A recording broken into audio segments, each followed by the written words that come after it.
하고 축복합니다. 네.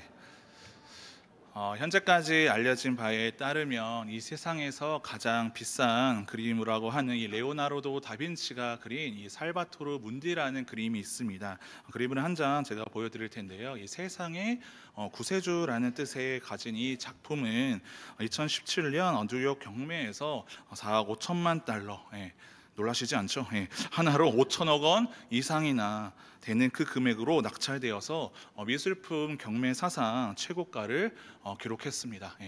이 정도 그림이야 우리 집에 거실에 걸려 있을 분들은 놀라시지 않겠지만, 이 그림은 정말로 이렇게 5천억 이상, 그만큼 가치가 있는 그림으로 우리가 잘 느껴지진 않지만, 이 레오나르도 다빈치라는 그 이름값에 그 걸맞는 작품이라는 것을 그런 미술의 전문가들은 알고 있다는 것이죠. 그런데 이 그림은 매우 흥미로운 역사를 갖고 있습니다. 1958년 영국의 한 작은 경매에 나왔을 때 이 그림은 다빈치가 그린 게 아니라 그의 제자가 그린 모작으로 간주되어서 당시에는 약 7만 원에 이 그림이 팔렸다라고 합니다. 당시에 그림 상태도 좋지도 않았고, 또 저렴한 가격에 늘 항상 거래되었었기 때문에 7만 원이라는 그런 가격으로 낙찰이 되었던 것이죠. 하지만 이 그림이 나중에 60년이나 지난 2005년에 한 보건 전문가가 이 작품을 맡으면서 500년이나 지나면서 그 수많은 어떠한 물감으로 덧칠된 이 물감을 조심스럽게 제거를 하면서 복원을 하게 되었습니다. 이 과정을 통해 아래에 숨겨져 있던 그 다빈치 특유의 섬세한 그 표현들이 드러나게 되었고, 최종적으로는 진품위를 인정받는 그러한 계기가 되었습니다. 그래서 이 그림은 그 복원 작업이 그림의 가치를 얼마나 극적으로 바꿀 수 있는지를 보여주는 대표적인 사례가 되었다라고 합니다. 사랑하는 성도 여러분, 우리도 하나님께서 지으신 작품임을 믿으시기를 바랍니다. 아멘입니까? 그냥 대충 지으신 것이 아니라 그분의 형상대로 지어진 걸작품입니다. 하나님의 형상으로 창조되었지만요, 그러나 우리도 인간의 그 죄로 인하여서 무너지게 되었습니다. 세상은 끊임없이 무언가를 덧붙여 가면서 우리의 가치를 높여야 한다라고 우리를 그렇게 가르치고, 또한 우리가 그렇게 여겨지며 믿으며 살아왔습니다. 그러나 우리의 진짜 가치는요, 오직 그리스도 안에서만이, 참된 회복과 하나님의 형상을 닮은 주님 안에서만이 가능한 줄 믿으시기를 바랍니다.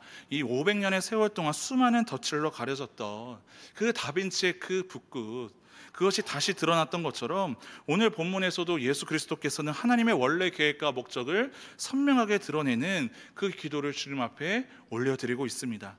오늘 우리가 읽은 요한복음 17장 말씀은요, 그 예수님의 기도를 가리켜서 대제사장적 기도라고 부르고 있습니다. 지금 예수님께서는 이제 십자가의 죽음을 앞두시고 주님 앞에 나아가 간절히 기도하는 장면이 바로 오늘 우리가 읽은 이 말씀입니다. 중요한 복원의 붓끝을 발견하게 되는 이 말씀을 통하여서 하나님의 형상이 온전히 회복되어지고 하나님께 영광이 되는 복된 삶을 살아내실 수 있는 우리 모든 대성교회 성도님들 되기를 원합니다. 오늘 1절 말씀은 어떻게 시작을 하는가?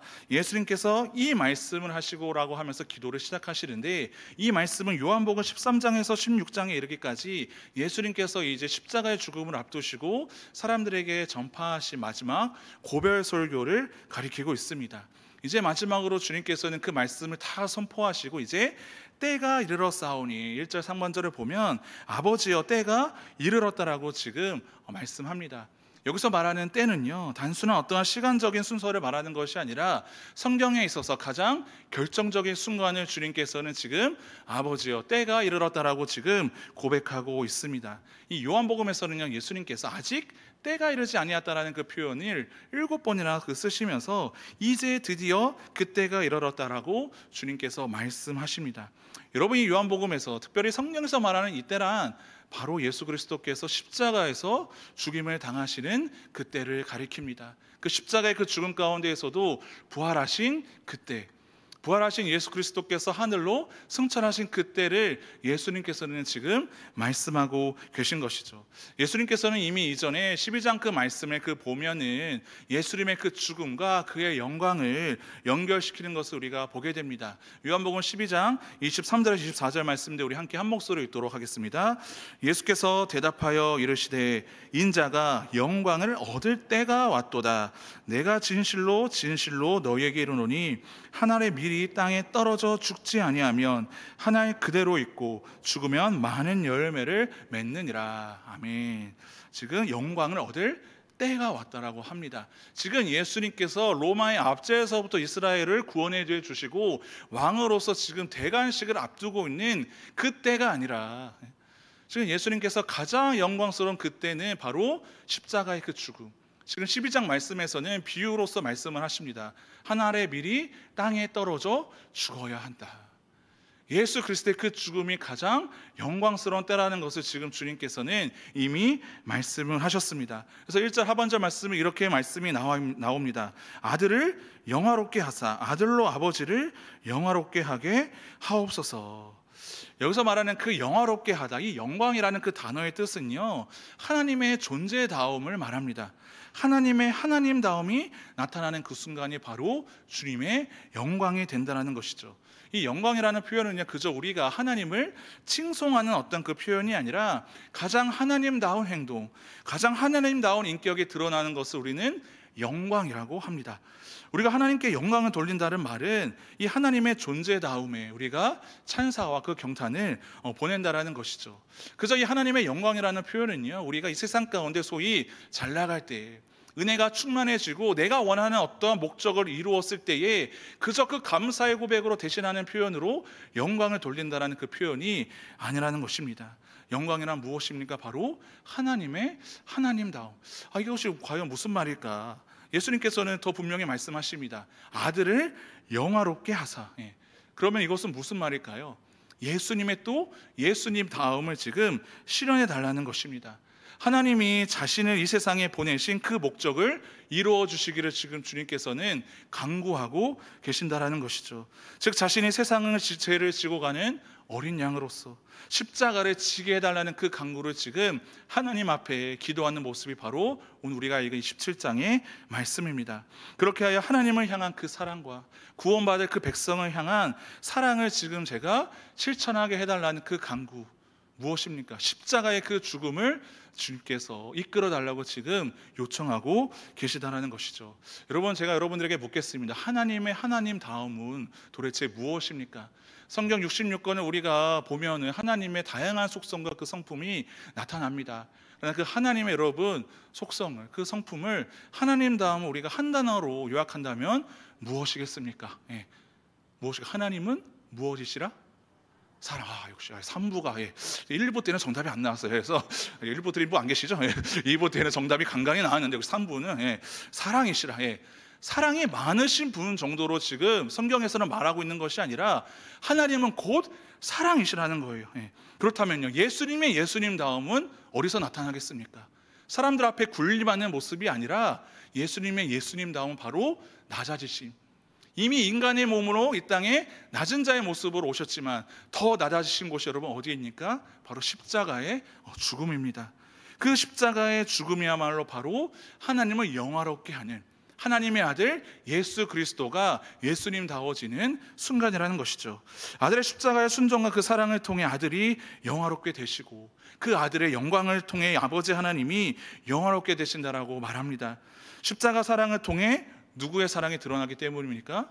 하나님의 사랑이요. 그래서 로마서 5장 8절 말씀이 이렇게 나와 있습니다. 우리 함께 한 목소리로 읽도록 하겠습니다. 시작. 우리가 아직 죄인 되었을 때에 그리스도께서 우리를 위하여 죽으심으로 하나님께서 우리에 대한 자기의 사랑을 확증하셨느니라. 아멘.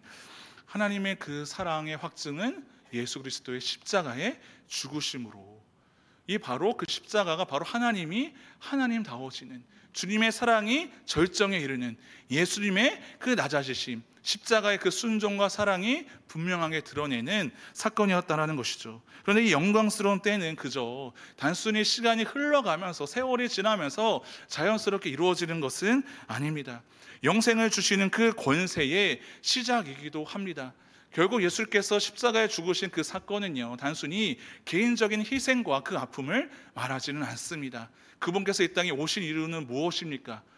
죄로 인하여서 죽을 수밖에 없는 우리, 작품 가치가 이미 훼손되어 버려서 아무런 쓸모없는 그 우리를, 자격 없는 우리를 구원해 내주기 위해 예수님께서는 이 땅에 오셨다라는 것이죠. 우리는 그것을 영생, 구원을 얻었다라고 말하지 않습니까? 그렇다면 이 영생의 본질이 무엇인가? 이어서 나오는 3절 말씀에 이렇게 나와 있습니다. 우리 함께 한 목소리 읽겠습니다. 시작.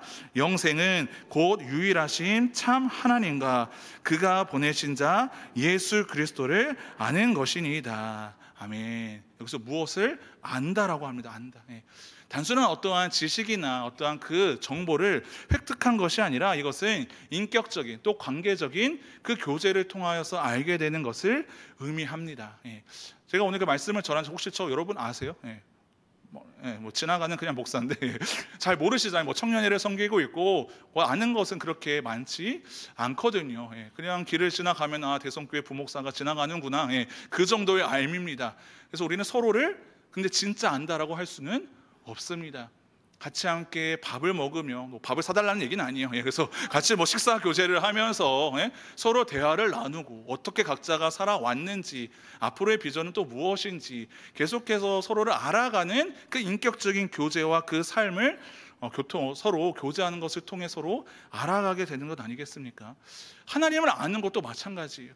우리는 늘 하나님에 대해서 안다라고는 할 수 있습니다. 어렸을 때부터 모태에서부터 예수님에 대한 말씀을 들었고 어린 시절부터 예배를 주님의 부모님의 손에 끌려서 찬양하고 예배하고 그렇게 자라왔지만 정말 우리가 예수 그리스도를 아는 것은 그저 우리가 교리로서 신학적 지식으로서 아는 그 알미 아니라 정말로 하나님이 어떠하신 분인지 사랑이 많으신 분이시지만 때로는 우리를 심판하시는 하나님이시기도 하시고 때로는 우리를 이끌어주는 하나님이시기도 하시지만 또 때로는 우리를 채찍질하시는 또 하나님, 또 사랑이 많으시고 긍휼이 많으시고 또 이 세상을 지으신 만물의 창조주이시며 또 예수 그리스도의 그 낮아지심과 그 섬김의 모습, 그저 성경에서 나오는 어떠한 텍스트의 그 사건을 이해하는 것이 아니라 그 하나님이 지금도 우리 안에서 살아계시고 예수님 우리에게 말씀해 주시는 그분을 아는 것, 그분이 그런 것이 바로 우리의 믿음이라는 것이죠. 여기서 성경에서 말하는 그 알문요, 믿음과 동의어입니다.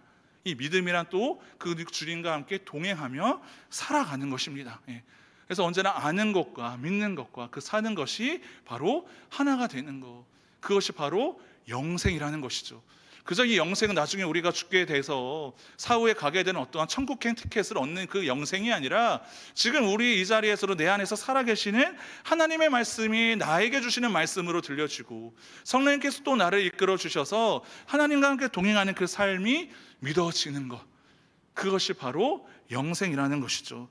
그래서 우리는 언제나 이 영생을 통하여서 날마다 하나님을 아는 충만한 그 구원의 기쁨이 우리 안에 채워지게 되기를 간절히 소망합니다. 근데 여러분, 하나님을 가장 잘 아는 비결이 있어요. 무엇일까요? 바로 그것은 예수님을 통해서예요. 예수님께서 하신 말씀을 통하여 우리는 하나님을 가장 잘 알 수 있습니다. 요한복음 14장 6절 말씀 이렇게 이야기를 합니다. 우리 함께 한 목소리 읽도록 하겠습니다. 시작. 예수께서 이르시되 내가 곧 길이요 진리요 생명이니 나로 말미암지 않고는 아버지께로 올 자가 없느니라. 아멘. 우리의 능력의 힘과 우리의 어떠한 그 지식으로 하나님을 우리가 알 수도 없고요, 하나님께 나아갈 수가 없어요. 그러나 우리에게 길이 되어 주신, 진리 되어 주시는 생명이신 예수 그리스도로 말미암아 우리는 하나님을 알 수 있는 그 능력을 우리는 얻게 되었다라는 것이죠. 예수님은 그저 우리에게 좋은 길을 가르쳐 주시는 분이 아니라 길이라고 말씀하십니다. 그저 진리의 말씀을 우리에게 선포하여 주시고 교훈하여 주시는 그러한 좋은 선생이 아니라 그분 자체가 진리라고 하십니다. 예수님께서는 우리를 치유하여 주실 뿐 정도가 아니라 우리에게 죽음이 아닌 생명을 주신 분이 바로 예수님이라는 것이죠. 그 예수님을 만나기만 하면, 그 예수님을 믿기만 하면 하나님 아버지를 우리가 충분히 알 수 있다라는 것이죠. 그래서 우리의 믿음의 신앙과 그 믿음의 성숙은요, 이 하나님의 마음을 더 깊이 헤아리는 것, 그분의 뜻을 잘 우리가 간파하여서 하나님의 말씀에 영향력을 받고 주님의 그 통치하심에 민감하게 반응하는 그 사람이 바로 되어야 하는 것입니다. 우리가 자녀 세대를 태어났을 때 부모님과 함께 같이 살면서 나타나는 그러한 현상이 있지 않습니까? 무엇이죠? 자녀들이 누구를 닮습니까? 옆집 아저씨를 닮습니까? 그럼 큰일 납니다. 그래서 이거는 뭐 드라마에 나오는 이야기고요. 같이 살면 살수록 누구를 닮아요? 아버지를 닮고 또 어머니를 닮고 부모를 닮고 피 한 방울 섞이지 않는 부부가 같이 오랜 시간 동안 살면은 인정하기 싫지만 어떤 일이 벌어집니까? 서로 닮아가는 거예요.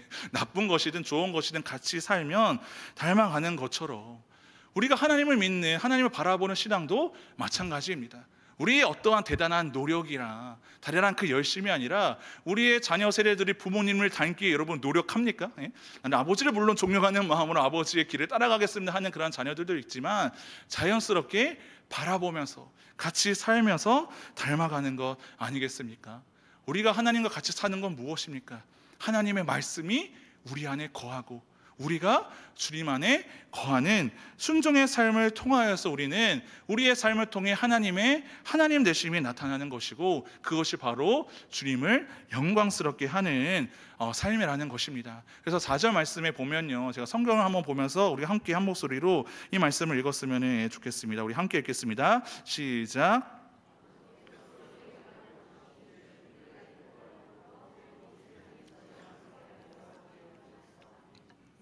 네, 하나님께서 내게 하라고 맡기신 그 일을 이루어. 예수님은 하나님께서 자신을 세상에 보내면서 맡기신 일이 무엇인지 잘 알고 계셨습니다. 세상 사람들 앞에서 그저 왕노릇하며 살아가라는 것이 아니라 그분의 섬김으로 가장 철저히 낮아지신 그 십자가의 죽음으로 그 일을 감당하십니다. 그래서 요한복음 6장 38절에 이렇게 나와 있습니다. 내가 하늘에서 내려온 것은 내 뜻을 행하려 함이 아니요 누구의 뜻을요? 나를 보내신 이의 뜻을 행하려 함이니라. 우리도 우리의 인생 끝에 아버지께서 제게 하라고 주신 일을 제가 다 이루었습니다. 이렇게 고백할 수 있다면 얼마나 복되고 행복한 삶이 되겠습니까? 예수님께서는 이 땅을 사실 때에 사명을 위해 다하셨고 사명을 이루실 때까지만 사셨습니다. 그런데 우리의 어떤 인생의 어떤 의미, 그 사명 가운데에 그것을 감당하지 못했을 때 우리 안에 허무함이 올 수가 있어요. 요즘 현대인들의 특징이 아닙니까? 내가 왜 사는 것에 대한 분명한 목적이 없고 교회를 다니고 예수를 믿는다라고 하면서도 여전히 하나님과는 동떨어진 그 삶, 주님을 바라보지 못하는 우리의 삶은 어떻게 보면 그 레오나르도 다빈치가 그 진짜 그 작품을 그렸을 때 그 가치가 훼손되어지고 다른 곳으로 덧입혀지게 되면 우리 이 세상 가운데 초라하게 살아갈 수밖에 없다라는 것이죠. 하나님께서 내게 하라고 맡기신 그 일을 우리가 알기 위해서는 언제나 하나님을 아는 참된 영생과 구원의 충만한 기쁨이 우리 안에 있어야 된다는 것입니다. 하나님 기쁘시게 하는 일은 바로 하나님께서 내게 하라고 하신 일. 그저 이 세상에서 나의 이름이 높아지는 그 자리에서 어떻게 보면 세상 사람들이 인정해주는 그런 입신양명의 어떠한 그 신앙이 아니라 그것이 하나님께서 기뻐하시는 것이 아닙니다. 더 많은 어떠한 물질로 섬기는 것, 세상 사람들이 인정해주는 자리에서 하나님께 영광 돌린다는 그 표현도 물론 하나님께서 기뻐 받으시겠지만 하나님이 가장 기뻐하시는 것은 우리가 하나님을 닮아가며 내가 내게 하라고 주신 그 일을 붙들며 살아가는 것, 그것이 바로 하나님을 가장 영화롭게 한다는 것이죠. 그렇다면 우리는 하나님의 하나님다움은 사랑이라고 했습니다. 예수님의 예수님다움은 십자가 사랑으로 나타났다고 했습니다. 그러면 우리다움은 무엇이겠습니까? 그것은 바로 하나님의 이름만 높여드리는 예배하는 삶이 바로 우리의 다움이 되는 것이라는 것이죠. 예전에 제가 청년사역을 섬기면서 그 군대 입대한 그 어느 한 형제가 그 훈련을 마치고 저에게 그 카톡 메시지를 하나 보내줬어요. 저에게 이러한 말을 하더라고요. 별로 믿음이 좋은 친구는 아니었어요. 그런데 이렇게 고백을 해요. 목사님, 여기서는 찬양 한 곡을 부르더라도 정말 소중한 것 같습니다. 힘든 어떤 고대 훈련을 마치고 어떻게 보면 모든 신분이 다 똑같잖아요. 똑같은 군복을 입고 똑같은 훈련을 받고 똑같은 음식을 먹으면서 자기의 정체성이라고는 그냥 나라를 지키는 그런 군인으로서의 똑같은 사명 말고는 없는 그 자리에서 자신이 구별되는 그 순간에 그가 깨달았던 거예요. 예배하러 간 그 자리에서 찬양을 부르니까 자신의 그 존재감이, 자신의 그 존재다움을 그가 비로소 깨닫게 되었다라는 것이죠. 여러분, 우리가 찬양의 고백을 올려드릴 때에 정말 이 찬양 한 곡이 얼마나 소중한지, 우리가 예배자로서 하나님을 영광 돌리는 이 순간이 얼마나 감사한 일인지, 찬양 한 곡을 부르더라도 내 안에 충만한 기쁨이 있는지, 그 기쁨이 있으신 분들은 내가 하나님의 자녀답게, 그리스도를 닮은 제자답게 바로 살아간다라는 것이죠. 그래서 예수님께서는 자기 자신을 다시 영화롭게 해달라는 그런 간절한 믿음의 간구의 고백으로 5절에 이렇게 고백을 하십니다. 다시 1절 말씀을 반복하는 거예요. 아버지여, 창세전에 내가 아버지와 함께 가졌던 영화로서 지금도 아버지와 함께 나를 영화롭게 하옵소서. 이제 여러분 아셨죠? 영화롭게 하는 길은 무엇입니까? 십자가의 길을 걸어가도록 나를 인도해 달라는 것이죠. 그저 지금 십자가의 죽음을 앞두고 두려운 마음에 내가 어찌할 바를 몰라서 슬픔과 두려움과 불안에 휩싸여 하나님 앞에 기도하러 나아간 것이 아니라 적극적으로 굉장히 하나님의 그 뜻을 이루어 드릴 수 있도록 나 자신을 영화롭게 해 주십시오. 이 십자가의 길을 감당할 수 있도록 그 아버지 하나님께 간절히 간구하며 순종의 길로 나아가신 예수 그리스도의 모습이라는 것이죠. 아직 십자가에 죽임당하지 않으셨지만 이 4절 말씀에 보면 이미 영화롭게 하였다라고 합니다. 이미 순종하는 그 마음으로 주님 앞에 나아갔기 때문에 십자가의 죽음이 예수님의 마음을 흔들리게 한 것이 아니라 오히려 담대한 믿음의 고백으로 하나님 아버지를 신뢰하는 순종의 삶으로 주님 앞에 나아갈 수 있었던 것입니다. 그렇다면 그 예수님께서 이루신 그 구체적인 그 일, 이 십자가의 죽음을 통하여서 구체적으로 이 땅에 어떠한 사명을 주님이 이루셨습니까? 마치 예수님의 그 사역 보고와 같은 내용이 6절 말씀에 나와 있는데요, 우리 함께 그 상반절 말씀을 띄워드린 자막을 보면서 읽으시길 바랍니다. 함께 읽겠습니다. 시작. 세상 중에서 아멘. 누구에게 나타냈대요? 세상 사람들에게. 그냥 예수님께서 아무도 모르게 그냥 죽으시고 예수 하나님 앞에 기도로 그냥 끝난 것이 아니라 세상 사람들에게 이 이름을 나타내었나이다. 누구 이름이요? 아버지의 이름. 자기 일을 자랑한 것이 아니에요. 예수님께서도 능력 있으시고 충분히 사람들로부터 인정받고 제자들 또한 역시 예수님이 왕이 되시면 내가 한 자리 차지할 거라는 어떠한 기대감을 가지고 있었을 그때에 나를 따르라 하면서 자신을 높이신 것이 아니라 오직 아버지의 이름을 나타내었다는 것이죠. 예수님은 말씀과 표적 그리고 그분의 인격과 그의 삶의 모습을 통해 그 수많은 제자들에게 그 하나님을 알게 하신 것입니다. 여기서 아버지의 이름을 나타냈다는 것은 예수님께서 항상 말씀을 하실 때나 표적을 행하실 때 언제나 자신의 힘으로 한 척 나타내지 않으시고 오직 주님의 영광을 드러내기 위해서, 여러분 이것이 비로소 하나님의 영광을 드러내는 삶이 된다라는 것입니다. 그래서 6절 하반절에 이렇게 나옵니다. 그들은 아버지의 것이었는데 내게 주셨으며 그들은 아버지의 말씀을 지켰나이다. 아버지의 이름을 드러내면서 그 하나님의 이름을 알게 된 제자들, 주님을 따르는 무리들이 누구의 말씀을 지켰습니까? 아버지 말씀을 지켰다라는 거예요. 열심히 사역한 결과 사실 예수님께서 활동하신 무대는 굉장히 좁습니다. 어떠한 예루살렘에서 나중에 입성은 하시지만 대부분은 아무도 알아주지 않는 어떠한 갈릴리 북부의 작은 마을, 베들레헴에서 태어나시고 나사렛에서 또 어떻게 보면 사람들이 인정해주고 알아줄 만한 그러한 대단한 어떠한 예루살렘 성에서 날마다 어떠한 큰 교회에서 복음을 전하듯이 대단한 사역을 이루신 것이 아니라 아무도 알아주지 않는 그 어부들을 데리고 그들을 제자로 삼으시고 항상 사람들의 어떠한 시선에서 벗어나 있는 아픈 자들, 병든 자들, 소외된 자들을 찾아가시면서 복음을 전했던 예수님, 그 복음에 합당한 삶을 살아내는 사람들의 모습은 무엇이었습니까? 말씀을 지키는 자가 되었다라는 것이죠. 여러분 이것이 우리가 소망해야 될 참된 부흥이라는 것입니다. 예수님이 수만 명의 사람들 앞에서 어떠한 집회를 여시고 뜨겁게 그들을 구원해 내시지 않으셨습니다. 예수님은 12명에게만 집중하셨고, 사실 우리 인간의 눈의 잣대로 보면요, 예수님의 어떤 사역은 실패했을 수 있습니다.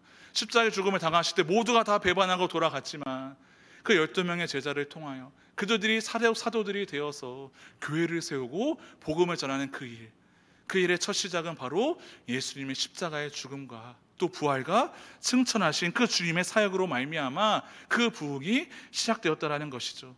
우리의 삶에서도 참된 부흥의 시작이 여러분 무엇이겠습니까? 하나님을 아는 것, 참된 영생을 누리며 주님께서 내게 하라고 주신 그 일, 언제나 낮아진 그 자리에서 나의 이름을 높이기 위해 세상 사람부터 인정받기 위해 살아가는 것이 아니라 하나님의 이름만을 드러내면서 또 내가 먼저 예수 믿는 자로서 하나님의 말씀을 지키는 순종하는 모습을 통하여서 우리의 가정이 회복되고 참된 부흥이 우리가 속한 공동체마다 일어나게 된다는 것입니다. 하나님께서는 우리에게 대단하고 거창한 것을 요구하시는 것이 아닙니다. 너는 나와 함께 교제하자, 나와 함께 동행하자. 내가 하나님다워지는 그 자리에서, 예수님다워지는 그 자리에서만큼 너 또한 역시 사랑을 전하거라. 십자가의 길을 걸은 것처럼 자기 십자가를 지고 예수님을 따르면서 나에게 맡겨진 그 영혼, 또 나에게 맡겨진 그 일들을 통하여서 너의 어떠한 평안함과 안심을 위한 것이 아니라, 만족이 아니라 하나님의 이름을 어떻게 하면 드러낼 수 있을까? 어떻게 하면 하나님의 말씀을 전할까? 그렇게 살아내라는 것입니다. 그래서 오늘날 우리의 교회는 우리의 이름을 드러내는 공동체가 아니라 하나님의 이름만을 드러내는 공동체가 되어야 합니다. 예수님의 이 대제사장적 기도를 통해 우리는 무엇을 깨닫게 됩니까? 우리는 우리의 때가 아니라 하나님의 때에 하나님의 말씀에 순종하고 영생의 본질인, 그저 우리가 이미 예전에 바랐던 어떤 그 구원에 그치는 것이 아니라 날마다 주님을 닮아가는 참된 영생의 충만한 기쁨을 누려가며 우리에게 맡겨진 그 사명을 이루어 드리는 일에 우리는 최선을 다하는 삶을 살아가야 하는 것입니다. 그런데 우리는 때론 착각할 때가 있어요. 예수 믿는 것은 기본 아닙니까? 이미 나는 모태신앙에서부터 몇 대가 믿는 믿음의 과정에서 자라왔습니다. 무언가 예수님 믿는 거 말고 더 플러스 있어야 될 것 같아요. 근데 하나님께서 그렇게 말씀하지 않으세요. 너가 예수 잘 믿어서 이렇게 잘 되기를 바라는 것이 아니라 우리의 인생의 진짜 가치는 바로 예수님을 잘 믿는 그 순간, 오직 하나님의 이름을 높여드리는 영광스러운 순간만이 바로 하나님이 기뻐 받으시는 귀한 믿음의 자리인 것을 우리는 분명히 깨달아야 합니다. 그래서 우리는 자녀들에게도 가르쳐, 너 예수 믿어서 잘 돼야지. 그게 아니에요. 예수 믿는 것이 가장 잘된 일이다. 예수님을 아는 것이 가장 복된 일이다. 예수님을 잘 믿는 삶으로 이미 충분하다. 그렇게 가르칠 뿐만이 아니라 그러한 삶을 먼저 보여줄 수 있는 저와 여러분 될 수 있기를 간절히 원합니다. 여러분, 세상 사람들도요, 어떠한 심리학자나 그 교육학자들은 사람들, 아이들에게 칭찬을 할 때 그 사람의 어떠한 결과를 가지고 해주는 것이 아니라 그 사람의 어떠한 사람다움, 그 사람의 존재다움을 칭찬을 해주라는 거예요. 그 사람의 어떤 노력의 성과도 칭찬해 주지 말래요. 그 노력의 어떤 결과물만 보고 자신의 삶을 일구어 갈 수 있기 때문입니다. 우리 자녀의 그냥 자녀다움, 존재다움만으로 우리는 감사하고 여러분 기쁘지 않습니까? 그런데 우리는 세상의 가치에 계속 덧칠해지는 거예요. 아, 예수 잘 믿으니까 소위 세상에서 잘 나가야 되는 거 아니야? 더 건강해야지. 예수 잘 믿으니까 너 좋은 대학 가야지. 예수 잘 믿으니까 더 좋은 데 취업하고 더 많은 돈을 벌어서 그것으로 하나님 앞에 영광 돌려야지. 성경 어디에도 그것이 예수님을 닮아가는 것이라고 말한 구석이 여러분 없습니다. 하나님을 잘 믿는 그 삶 하나만으로 오늘 자녀들에게도 돌아가셔서 가장 해주셔야 될 칭찬은요, 오늘 너가 가장 열심히 잘 예배했구나, 너 오늘 기도했니? 가장 그것이 귀하고 가치 있는 일이다. 공부 여러분 조금 못하면 어떻습니까?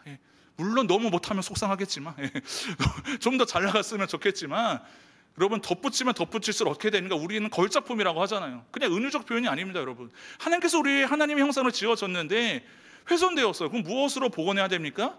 예수 그리스도의 말씀으로, 그리스도의 불끝으로 우리의 연약함, 우리의 죄악된 본성, 오직 예수님의 그 말씀 있는 그대로에 순종하며 살아가는 삶. 근데 우리는 무언가 더 잘 돼야 될 것 같아요. 주님 한 분만으로 나는 만족해는 그냥 찬양 가사예요. 주님 한 분만으로 만족 못해요. 주님, 나에게 더 무언가를 주십시오. 덧붙여지면 덧붙여질수록 5천억의 그림이 5천억의 그림이 여러분 얼마로 떨어졌어요? 7만 원.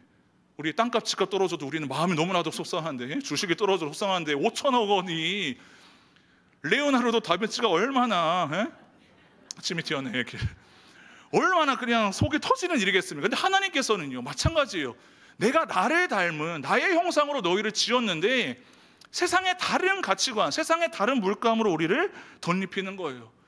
좋은 대학, 많은 통장 잔고, 세상에서 인정받는 어떠한 위치, 사회적 지위, 그게 여러분 아닙니다.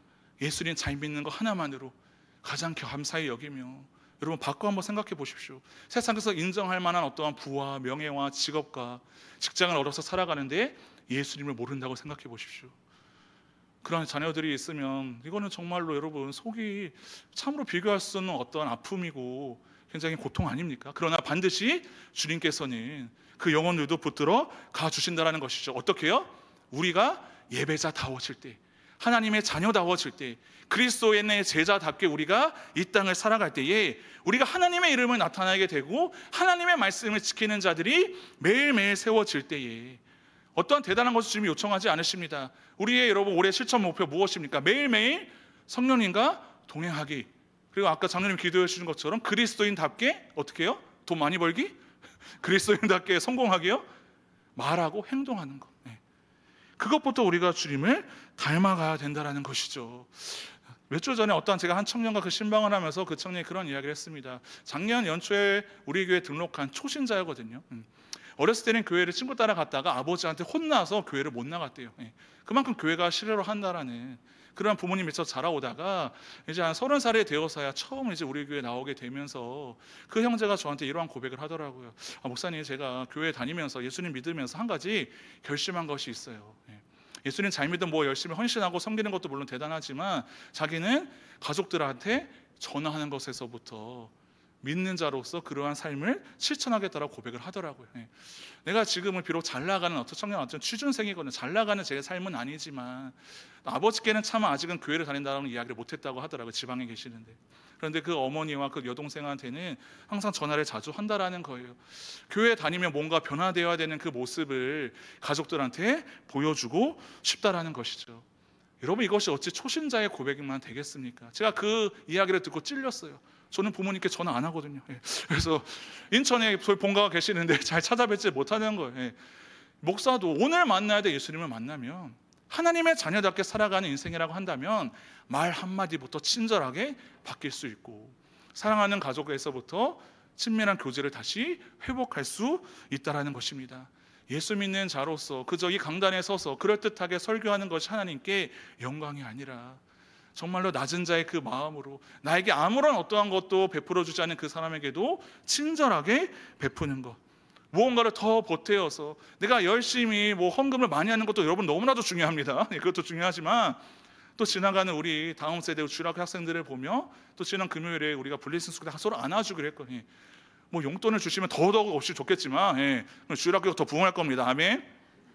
그러니까 내 자식한테만 주는 게 아니라 그들한테 용돈 한번 줘보십시오. 마음이 열릴 거야. 근데 잔소리 하지 마십시오.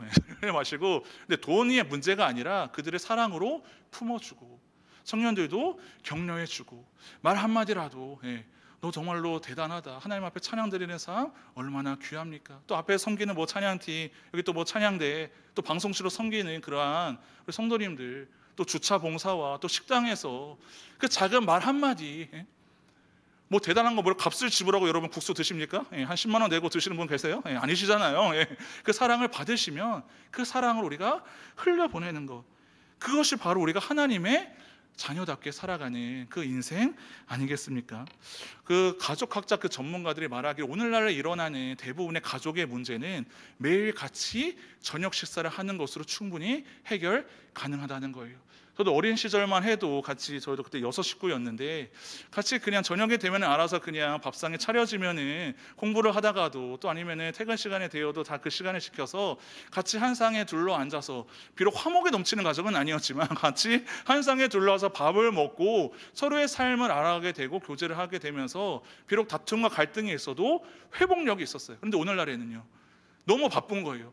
세상이 추구하는 어떤 그 기준에 도달해야 되느라 아이들은 학원 가기에 바쁘고 직장인들은 야근하기에 바쁘고 우리의 가장들은 또 더 많은 어떠한 여유 있는 그 돈을 벌기 위해서 어떻게 보면 가장 소중한 가족과 보내는 그 시간을 그저 포기해버리는, 그래서 이전에 가족의 갈등이 있어도 아픔이 있어도 회복이 안 된다는 거예요. 아무리 많은 돈을 들여서 상담을 받고 어떠한 그 치료를 받아도 회복이 쉽지 않다는 것이죠. 하나님께서 만드신 가정은 그런 가정이 아니에요. 그냥 같이 함께 밥 먹고 같이 함께 여행 가고 이 세상에 덧칠하는 어떤 기준에 도달하는 그러한 삶이 아니라 하나님이 보여주신 그 삶 그대로 우리가 살아가는 것. 그게 바로 진짜 하나님의 형상다운 그 모습을 회복하는 것입니다. 사랑하는 성도 여러분, 다빈치 그림의 진짜 작품의 그 가치는 덧붙임이 아니라 원래 온전한 회복에 있었습니다. 우리 인간의 진짜 가치는요, 세상에 덧붙이는 조건이 아니라 하나님의 온전한 형상으로 예수 그리스도의 손길 안에 우리가 붙들려질 때에 하나님이 가장 기뻐하시는 가치 있는 그 걸작품으로 드러나는 귀한 삶을 살아낼 수 있는 저와 여러분 될 수 있기를 간절히 바랍니다. 우리는 무엇이다? 작품이다. 우리 좌우에 계신 분과 인사하게, 당신은 5천억 이상의 작품입니다. 예. 네. 예. 사실 5천억 비교할 수도 없죠. 사실은 진짜 비싼 그림은 프랑스 루브르 박물관에 있다요. 레오나르도 다빈치가 그린 유명한 그림이에요. 뭐죠? 모나리자. 예. 그 모나리자는 가치를 매길 수가 없대요. 예. 수십 년 전에 이미 가치를 만약에 매기게 된다면 수십조 원 이상이나 되는 가치를 지녔다고 합니다. 여러분 얼굴을 보십시오. 모나리자보다 더 잘생기고 더 예쁘게 살아 움직이는 그 작품 아닙니까? 아멘. 3분 나왔어요. 예. 그러한 작품으로 우리가 이 세상에 여러분 걸려지면 어떻게 됩니까? 알아서 보러 가지 않아요? 큰 지불을 돈을 내고서 프랑스에 가서 박물관 가면 그걸 꼭 다 사람들이 본다는 거예요. 근데 생각보다 별로래요. 예. 그 수십조가 되는 가치의 그 그림 작품을 봐도 별로 감흥이 없다는 것이죠. 그런데 우리는요, 하나님의 이 만물을 이 세상 곳곳에 전시되어지는 그러한 작품이 하나님의 자녀답게 예수 그리스도를 닮아가는 그 모습을 통해 드러나는 건 누구입니까? 오직 아버지 하나님의 그 이름, 예수 그리스도의 영광이 나타난다는 것이죠. 제가 이 말씀만 드리고 말씀을 마치도록 하겠습니다. 제가 항상 청년들을 지도하는데 설교 때마다 간혹 이러한 이야기를 합니다. 우리는 세상의 기준 가치에 부합되는 상품이 아니라 하나님의 기준에, 하나님의 때에 지금도 주님의 손으로 빚어지는 작품입니다. 예. 여러분, 상품은요 만들어지면 어떻게 됩니까? 중고가 돼요. 중고. 예.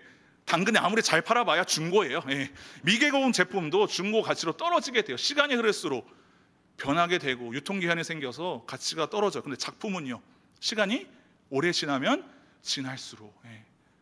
우리는 지금 내가 뭔가 이루어지지 못했다라고 해서 대단한 어떠한 삶이 아니라고 해서 전혀 우리가 낮아지거나 부끄러워할 것이 없다라는 것이죠. 지금도 주님의 손길에 우리는 그리스도의 그 붓끝으로 우리는 날마다 새로워지고 다듬어지는 그 위대한 그 작품으로 오늘날 우리는 살아가는 것입니다. 그래서 우리가 해야 될 그 사명, 소명은 하나님의 자녀답게 그저 말하고 행동하는 것에서부터 예수 그리스도의 그 마음을 본받아서 나에게 맡겨주신, 나에게 보내주신 그 영혼들, 당장 지금 우리가 세상 가운데 나가서 어떤 복음을 전하는 사명이 아니어도 나에게 맡겨주신 가족들, 사랑하는 남편, 그 아내를 위해서부터 기도하는 것, 그것이 바로 하나님의 마음을 본받아서 끝까지 포기하지 않고 우리의 그 드러난 아름다운 모습으로 주님의 이름을 드러내는 그러한 영광스러운 하나님의 걸작품으로 살아낼 수 있는 저와 여러분 될 수 있기를 간절히 원합니다. 이제 우리 함께 하나님 아버지의 그 마음 함께 우리 찬양하고 함께 기도하기를 원하는데요,